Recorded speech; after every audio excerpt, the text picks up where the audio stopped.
एक मारवाड़ी था, उसको घूमने का बड़ा शौक था। अब वो घूमते घूमते एक ऐसे राज्य में चला गया जहां पर क्या था, हर 5 साल में राजा चुना जाता था, पर चुनाव का तरीका अनोखा था।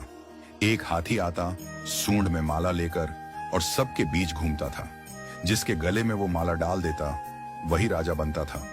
अब क्या हुआ, हाथी आया माला लेकर, थोड़ी देर इधर उधर देखा और जाकर माला इस मारवाड़ी के गले में डाल दी।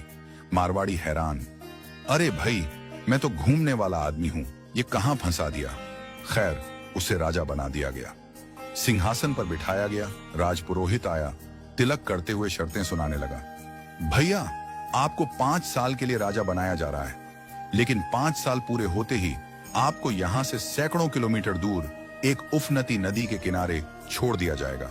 उस नदी में घड़ियाल हैं, मगरमच्छ हैं, जिनकी वजह से आप नदी पार नहीं कर सकते।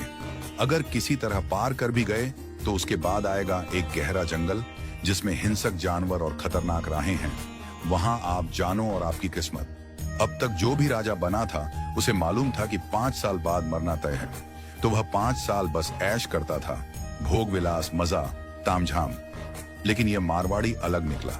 उसने सोचना शुरू किया, अब मुझे 5 साल बाद क्या करना है। राज्य की जो भी आमदनी आती थी उसमें से 51% जनता की भलाई में लगाने लगा, और बचे हुए 49% से उसने अपने आगे की प्लानिंग की।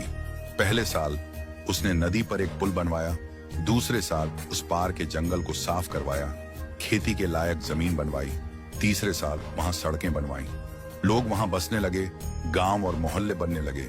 चौथे साल एक छोटा सा महल बनवाया जहां वह आगे जाकर रह सके। 5वें साल अपने जीवन भर का खर्च, जरूरी चीजें, अनाज, सब कुछ वहां स्टोर करवा दिया। अब 5 साल पूरे हो गए। परंपरा के अनुसार लोग उसे ढोल नगाड़ों के साथ विदा करने आए। लोगों की आंखों में आंसू थे। कहने लगे, ऐसा राजा हमने पहले कभी नहीं देखा। वो राजा था मारवाड़ी, शांत मुस्कान के साथ सबको प्रणाम किया और उस पुल पर चढ़ गया जो उसने खुद बनवाया था। लोग अवाक रह गए।